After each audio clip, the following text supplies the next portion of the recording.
1999 महाबात्या ठारू हेला अधिक क्षति 300 रु अधिक बेगरे बहिला पवन। शक्तिशाली महाबात्या मेलिसा जामाइका रे करिछि लैंडफॉल। बात्या प्रभाव रे भांगी जाइछि पुराणा गछ, उड़ी जाइछि आजबेस्टस और टीण घर। प्रकृतिर भयंकर तांडव रे छारखार हो जाइछि जामाइका। आटलांटिक इतिहास रे सबुठु शक्तिशाली महाबात्या मेलिसा बोली कुहा जाइछि।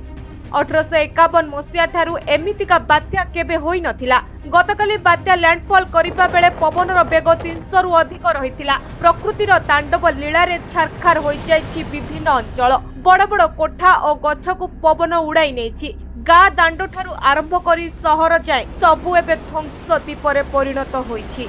केउठी सहर पानी रे बुड़ी रहिछि तो आउ केउठी धसी जाइछि पहाड़। लैंडफॉल बेले समुद्र रु प्राय 10 फुट पर्यंत जुआर उठिथिला।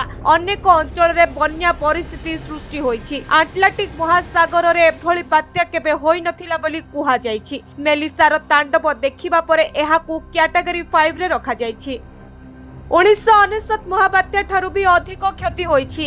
अमेरिका वायुसेनार hurricane hunter team XC-130 Hercules विमान को नहीं महाबात्यार आखि भितरे पशि ताहार फोटो और वीडियो रेकर्ड करिछि।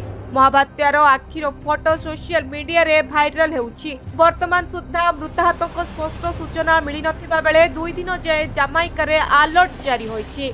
प्रशासन एबे उद्धार कार्य जोरसोर चलाइछि। सूचना अनुसार 2025 रो सबुठारु शक्तिशाली बात्या मेलिसा प्रथमे क्यूबा अभिमुखे जाउथुला, हेले एहा परे दिग बदलाई बाहामा आड़कू गति करिथिला।